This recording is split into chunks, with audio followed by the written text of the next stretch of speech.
আসসালামু আলাইকুম। আশা করি আল্লাহর রহমতে আপনারা সবাই ভালো আছেন। আমরাও আলহামদুলিল্লাহ ভালো আছি। আজকে আপনাদের সঙ্গে শেয়ার করব ব্রয়লার মুরগি রান্না করার রেসিপিটা। আর যারা এই মুরগিটা পছন্দই করেন না গন্ধের জন্য, এখন যদি এই প্রণালীতে রান্না করেন তাহলে খাওয়ার সময় বুঝতেই পারবেন না যে ব্রয়লার মুরগি খাইতেছেন। তো এখন দেখে নেওয়া যাক পুরো প্রস্তুত প্রণালী। প্রথমে হচ্ছে আমি মাংসটা ভালো করে পরিষ্কার করে ধুয়ে নিয়েছি। ধুয়ে পানি ঝরিয়ে তারপর লবণ আর হচ্ছে লেবুর রস দিয়ে কিছুক্ষণ মেখে রেখেছিলাম। তারপর হচ্ছে আমি এখন এক এক করে মাংসগুলা ভেজে নিব। আর এটা হচ্ছে আমি বেশি ভাজবো না, জাস্ট এপিট ওপিট হালকা করে মাংসগুলো সুন্দর করে ভেজে নিব। ভেজে নিয়ে তারপর হচ্ছে আমি মাংসটা রান্না করব। আর আমার মাংস এক পাশ ভাজা হয়ে গেছে, উল্টে দিয়েছিলাম। আর এই তো দেখুন এরকম করে আমি সবগুলো মাংস এক এক করে ভেজে তুলে নিব।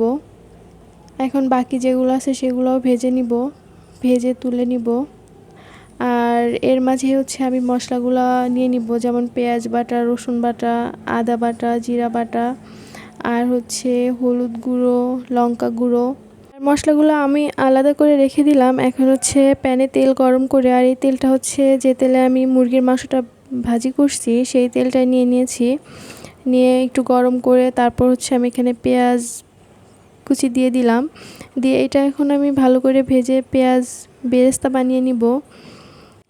আর এই তো পেঁয়াজ ভাজা হয়ে গেছে। এখন আমি পেঁয়াজ বেরেস্তা উঠিয়ে রেখে তারপর হচ্ছে এই তেলে আমি মশলাগুলো ভালো করে কষিয়ে নিব।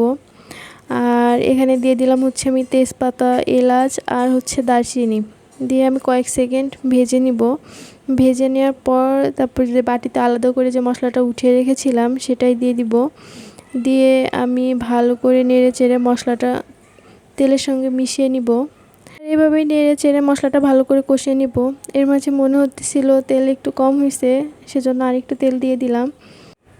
এই রান্না নিয়ে প্রায় আম্মুর মুখে একটা কথা শুনতাম যে তরকারিতে যে মশলা দিয়ে রান্না করা হয় সেই মশলাটা যত ভালো কষানো হবে তরকারির টেস্টটা তত ভালো হবে। তো এখানে হচ্ছে আমি ঢাকনা দিয়ে ঢেকে মশলাটা ভালো করে কষিয়ে নিয়েছি। এবার হচ্ছে দিয়ে দিব ভেজে তুলে রাখা মাংসটা। সেটা মশলাটা দিয়ে আমি মশলার সাথে ভালো করে মিশিয়ে নিব।